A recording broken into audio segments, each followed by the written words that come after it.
Bom dia, moçada! Aqui quem vos fala é o professor Eugênio Bastos, canal Geogênio, a serviço dos alunos que gostam de estudar e passar em concursos. Moçada, estou democratizando o ensino da geografia, levando o conhecimento de uma forma mais ampla para inúmeros alunos.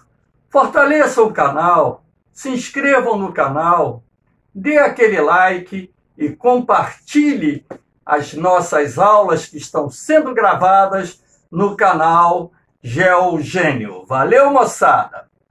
O tema da nossa aula de hoje, análise da PEA brasileira, ou seja, análise da população economicamente ativa do Brasil.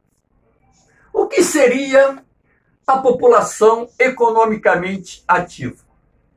A população economicamente ativa nada mais é do que o conjunto de pessoas que estão inseridas no mercado de trabalho, incluindo os desempregados, desde que estes saiam pelo menos 3 vezes por semana de casa à procura de um emprego. Então, o IBGE considera o desempregado economicamente ativo desde que, durante a semana, ele saia 3 vezes à procura de emprego. Aqui no Brasil, nós consideramos como membros da população economicamente ativa crianças acima de 10 anos que já se encontrem no mercado de trabalho. Então, nós temos aqui um gráfico onde podemos perceber que atualmente a população economicamente ativa do Brasil, de acordo com dados recentes do IBGE, é constituída por cerca de 63% da população brasileira, enquanto que 37% fazem parte da população economicamente inativa, a PEI. Professor, o que seria essa PEI? A PEI é formada por todas as pessoas que não estão inseridas no mercado de trabalho e nem estão à procura de emprego. Portanto, crianças e jovens em idade escolar que só estudam, donas de casa, apesar do trabalho doméstico ser muito pesado, ele não é remunerado. Então, aquela dona de casa, ou seja, aquela senhora do lar, por não ser remunerada, ela não é economicamente ativa. Eu não estou me referindo àquela senhora que, por exemplo, faz costura, artesanato, é doceira, é boleira, enfim. E dali tira o seu sustento. Estou me referindo a donas de casas. Alguns portadores de necessidades especiais, não todos. Alguns aposentados, sabemos que muitos aposentados estão inseridos no mercado de trabalho. Eu sou um exemplo. Eu sou um professor aposentado, mas que continuo dando aula. Continuo trabalhando numa grande rede de ensino aqui do Rio de Janeiro. Então, essas pessoas fazem parte daquele grupo de trabalhadores economicamente inativos. Crianças e adolescentes em idade escolar ou não, que não trabalham, donas de casa, alguns portadores de necessidades especiais e alguns aposentados fazem parte desse conjunto que forma a população economicamente inativa. Dando seguimento à nossa aula, temos aqui a distribuição da PEA de acordo com o sexo. percebe-se que 54% da força de trabalho existente no Brasil é constituída por homens, 46% por mulheres. Essa diferença era muito maior. Para que vocês tenham ideia, no início da década de 1960, a PEA só possuía 20% de mulheres incorporadas no mercado de trabalho, 80% era constituída por homens. Então, da década de 1960 para cá, houve um expressivo aumento da participação das mulheres no mercado de trabalho. Aqui nós temos a população ocupada, PO, em azul, e a população desocupada, PD, em amarelo.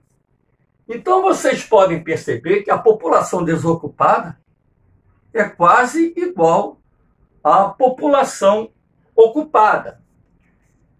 Olha, população ocupada, ela não inclui os desempregados, somente aquelas pessoas que estão incorporadas no mercado de trabalho, ou, perdão, aquelas pessoas que estão incorporadas no mercado de trabalho. A população ocupada, ela não aborda os desempregados. Os desempregados estão do lado de cá, junto da população desocupada. Isso também não quer dizer que 47% da população brasileira esteja desempregada. Não. Não é isso que eu estou me referindo. A taxa de desemprego aqui no Brasil, atualmente, está aí beirando os 13% da população economicamente ativa. Agora, o IBGE só considera desempregado aquelas pessoas que saem pelo menos 3 vezes durante a semana para procurar emprego. Aquelas pessoas que desistiram de procurar emprego não aparecem nas estatísticas. Então, existe aí uma diferença bem significativa entre os dados que o IBGE fornece a respeito da taxa de desemprego e a realidade que nós estamos vivendo. O desemprego ele está dividido em 2 categorias. O desemprego estrutural, que é aquele que deriva da modernização dos setores produtivos. Portanto, quando o homem é substituído por máquinas, incluindo-se aí os robôs, nós temos o aumento do desemprego estrutural. Desemprego estrutural é aquele que deriva das estruturas produtivas, podendo ser provocado não só pela modernização dos setores produtivos, assim como a transferência de empresas para outros países, outros estados, onde os custos de produção venham ser mais atraentes, ou seja, venham ser menores. Então, existem, na verdade, 2 formas de desemprego estrutural. Aquela vinculada à modernização dos setores produtivos e aquela derivada da transferência de empresas para estados ou países que oferecem o que nós chamamos vantagens comparativas, ou seja, menor custo de produção. E aqui nós temos o desemprego conjuntural, aquele que deriva da conjuntura econômica. Ou seja, quando um país está enfrentando uma crise econômica, o nível de emprego diminui. Então você vai ter aí o quê? O aumento da taxa de desemprego. O Brasil, por exemplo, em 2014, em dezembro de 2014, apresentava uma taxa de desemprego que, de acordo com o IBGE, era de 4,7%. Em 2016, essa taxa de desemprego havia subido para um patamar acima dos 13%. Mas por que a taxa de desemprego nesse período praticamente triplicou? Por causa da crise econômica que se abateu no Brasil e foi responsável pelo fechamento de inúmeros postos de trabalho. Sendo assim, o desemprego conjuntural está relacionado à conjuntura econômica e toda vez que um país entra em recessão ou o nível de atividade econômica diminui, é comum que a taxa de desemprego aumente. Aqui nós temos a economia informal. De acordo com os dados do IBGE, em 2020, cerca de 43 milhões de brasileiros estavam inseridos na economia informal, que também é chamada de economia subterrânea. É aquela economia que funciona, podemos assim dizer, à margem da legalidade, sendo constituída por camelôs, biscateiros, ambulantes, flanelinhas, pessoas que trabalham sem carteira assinada, pessoas que trabalham por conta própria e não arrecadam impostos. Muitas dessas pessoas, inclusive, não pagam nem autonomia para que no futuro possam ter direito a uma aposentadoria. Mas por que tem tantos brasileiros trabalhando na economia informal? Nós temos que relacionar aí vários fatores. Primeiro, o baixo nível técnico de qualificação da mão de obra. O grau de escolaridade no Brasil é muito pequeno. Na medida em que a economia se desenvolve, novas tecnologias são criadas, o mercado de trabalho torna-se mais exigente. Sendo assim, trabalhadores mais qualificados são absorvidos pelo mercado de trabalho. Só que a maior parte da população brasileira tem um grau de escolaridade muito baixo, razão pela qual tem maior dificuldade para encontrar um emprego. Além disso, o salário mínimo pago no Brasil, que é pouco superior a R$1.000, é muito baixo.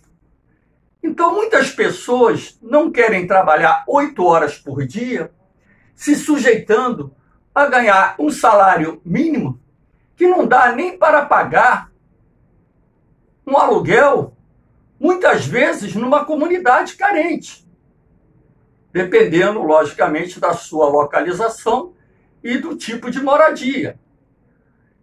Essas pessoas, elas preferem trabalhar por conta própria, sendo vendedor ambulante, sendo camelô, enfim, desenvolvendo qualquer atividade que, com certeza, na economia informal, dará a ela um rendimento superior ao rendimento que ela recebe com carteira assinada. Basta lembrar que a maior parte dos trabalhadores brasileiros ganha até um salário mínimo. Então, a baixa remuneração é um dos fatores que levam trabalhadores para a economia informal. Um outro fator é o excesso de burocracia, a dificuldade para abrir uma empresa. A burocracia não só dificulta a abertura de empresas, como também o fechamento. É muito pior fechar uma empresa do que abrir uma empresa aqui no Brasil. Vocês não têm ideia da complexidade que é.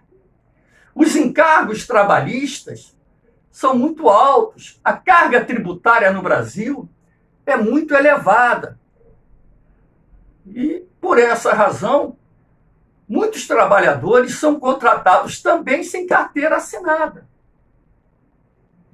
A economia informal ela responde por aproximadamente 20% do produto interno bruto brasileiro. Mas, professor, se a economia informal ela vive na clandestinidade, por que o poder público não combate? Não é que o poder público não combate, ele combate, ou finge que combate, porque o problema social é muito grande. Se o poder público coibir a atividade informal no Brasil, milhões de famílias serão jogadas à miséria absoluta, não tem outro caminho, porque não há empregos na economia formal que possam absorver a quantidade de trabalhadores que se encontram na informalidade. Para a informalidade diminuir, é necessário que a economia cresça, que haja uma expansão da oferta de empregos com carteira assinada, que o governo desenvolva políticas para a formalização das atividades informais, enfim. Aqui nós temos o trabalho infantil. O trabalho infantil é algo comum nos países em desenvolvimento. Os dados variam de acordo com as fontes de pesquisas. Tem fontes que dizem assim, 1.300.000 crianças e adolescentes estão incorporados no mercado de trabalho. Já li dados que indicam algo próximo a 6 milhões. O trabalho infantil, ele existe no Brasil há muito tempo, como existe também em outros países em desenvolvimento. Isto porque, muitas vezes, a criança começa a trabalhar muito cedo porque vive numa família muito pobre. E ela vai trabalhar para ajudar a sustentar a casa. Muitas famílias têm pais desempregados.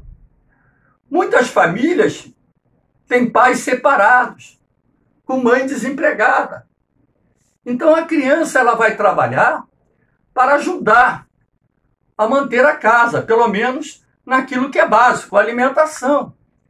O trabalho infantil ele existe no meio rural. A criança começa a trabalhar muito cedo lá no campo, na lavoura, ajudando seus pais, que trabalham numa propriedade rural, trabalhando na produção do carvão vegetal, trabalhando, quebrando pedra, acredite se quiser. Essas crianças aqui estão carregando pedras. Isso aqui é uma bacia de pedra. Nas cidades, as crianças trabalham vendendo balas, doces, flores, picolé. Muitas crianças começam a trabalhar na construção civil. Nós temos crianças trabalhando também como flanelinha.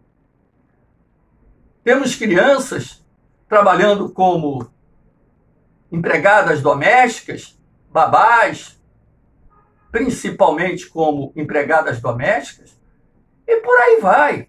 Então, existem diversas atividades que ocupam o trabalho infantil, ou seja, ocupa essas crianças e adolescentes em nosso país.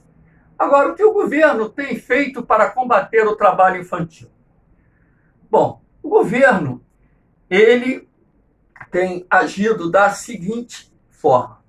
Ele criou no passado o Bolsa Escola, um programa para tirar as crianças do mercado de trabalho, mercado informal, dando uma remuneração às famílias desde que essas crianças frequentassem pelo menos 80% dos dias letivos em cada mês. Então, uma remuneração para a família, para que os filhos frequentassem as escolas.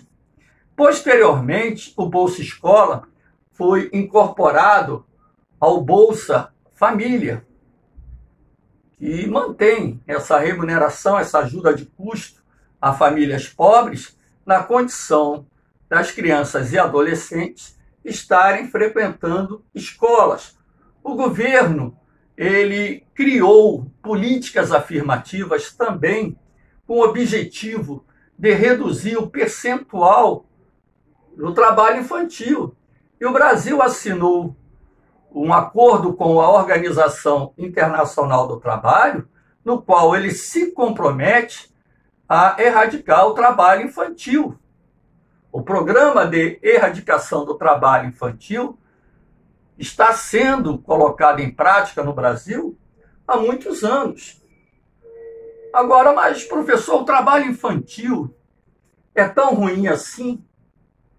O ideal é que ele não existisse, mas a gente sabe que a realidade é diferente daquilo que nós pensamos ser o correto. Porque se muitas dessas crianças não trabalharem, fica um tanto quanto difícil a família se manter. Mas, professor, não existem crianças que são alugadas aqui no Brasil? Existem. Crianças que são alugadas. Mas a criança ela vai aprendendo com o tempo que com o trabalho honesto ela pode ganhar dinheiro. Se a criança trabalha, por exemplo, vendendo doce, bala, picolé para terceiros, a mãe depois ela será adolescente e vai aprender a ir numa fábrica de picolé, comprar o picolé e ela mesma vender. Ela vai aprender a ir no atacadão, comprar os seus biscoitos, suas balas, seus doces e vender por conta própria. Mas, professor, mas isso não é ruim? Claro que é ruim. Porque você tem o problema da evasão escolar, você tem o problema da perda da infância, você está impondo responsabilidades para a criança que não são delas. Está entendendo? As crianças, elas acabam muitas vezes assumindo o papel de chefe de família em tese, porque em muitas famílias o dinheiro do sustento está vindo do trabalho delas. Muitas crianças têm problema de acidente de trabalho. Por que os acidentes de trabalho são mais comuns entre as crianças? Porque elas se distraem com maior facilidade. Dentro da concepção humanista, o ideal é que a criança não trabalhe, que a criança estude, se prepare, se transforme num trabalhador qualificado no nível técnico ou no nível superior e possa progredir na vida.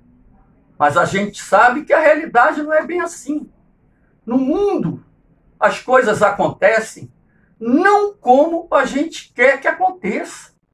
Infelizmente, o trabalho infantil vai continuar existindo, principalmente nos países em desenvolvimento, em função da pobreza, da miséria que assola milhões e milhões de famílias. Não só no Brasil, como em vários outros países do mundo.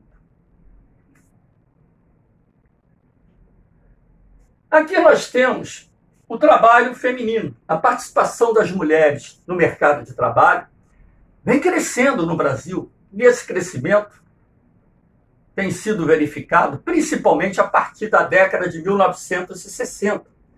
Ainda há pouco eu falei que no início da década de 1960, nós tínhamos algo em torno de 20% das mulheres incorporadas no mercado de trabalho. Hoje nós temos algo em torno de 46% das mulheres inseridas no mercado de trabalho. Mas o que determinou o aumento da participação das mulheres no mercado de trabalho? A emancipação da mulher, o desejo da mulher de ter uma profissão, de obter a independência financeira. Toda mulher tem que buscar esse caminho, tem que ser emancipada. Aquele modelo de família patriarcal que existia no Brasil ainda existe, mas não tanto como no passado. Ele foi diminuindo. Existia aquele homem que dizia, mulher minha não trabalha. Ainda tem homem que pensa assim. Por que a mulher não pode trabalhar? Por que a mulher não pode ter a sua carreira, a sua profissão? Por que a mulher não pode ser independente financeiramente? Claro que pode, não só pode como deve. Aí você tem também a questão da necessidade de complementar a renda familiar, até mesmo porque a partir da década de 60 houve uma perda do poder aquisitivo da família brasileira muito grande. As famílias que compõem as classes média e baixa sofreram uma perda do poder aquisitivo substancial. Então, muitas mulheres ingressaram no mercado de trabalho para complementar a renda familiar, ou seja, para ajudar a sustentar a casa.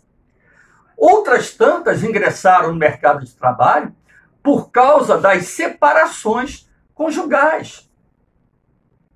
Hoje, mais de 30% das famílias brasileiras são sustentadas por mulheres e, em muitos casos, porque os maridos estão desempregados. Alguém tem que trabalhar, alguém tem que colocar dinheiro dentro de casa. Mas, professor, é verdade que o rendimento médio das mulheres é menor? É só olhar esses dados aqui, é de 2020, são dados recentes. O rendimento médio do homem em 2020, aqui no Brasil, R$ 2.579. O rendimento médio da mulher em 2020, R$ 2.050. Então aqui existe uma diferença de rendimento entre homens e mulheres. Esse é um probleminha. As mulheres, em média, ganham menos do que os homens. A jornada de trabalho da mulher, em média, é ligeiramente superior à jornada de trabalho do homem. Isto porque as mulheres, em média, ocupam funções de qualificação profissional mais baixas, onde os salários são menores e onde a jornada de trabalho é maior. Então, esse estereótipo que existe ainda se mantém no Brasil. Quantas mulheres hoje ocupam cargos de chefia, cargos políticos? Quantas mulheres são empresárias? O número é bem menor do que aquele verificado entre o sexo masculino. Mas as mulheres vêm obtendo importantes conquistas. O percentual de mulheres ocupando cargos políticos no Brasil vem aumentando. Cargos políticos não só no poder legislativo, como no poder executivo. Quantas mulheres se tornaram empresárias bem-sucedidas? Quantas mulheres ocupam hoje cargos de chefia nas empresas? Quantas mulheres hoje estão exercendo o trabalho em setores onde praticamente não se via mulher trabalhando? Você tem mulher hoje na construção civil. Há 50 anos atrás isso era raro de se ver no Brasil. Tem mulher hoje dirigindo ônibus, conduzindo trem, metrô.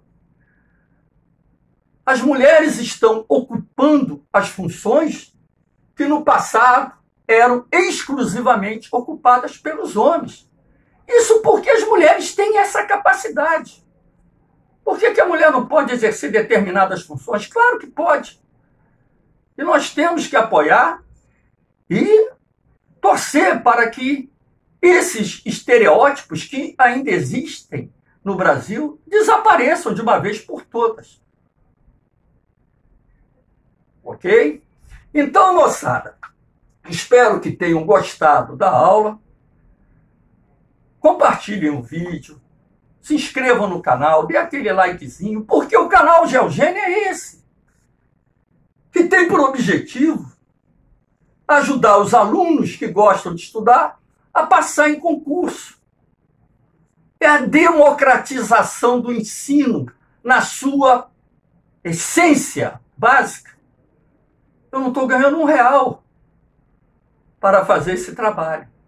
Eu quero apenas, como professor aposentado e que ainda está na ativa, cumprir um sonho meu, que era de poder democratizar o ensino da geografia. Valeu?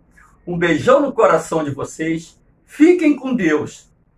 Eu vou, mas volto. Fui!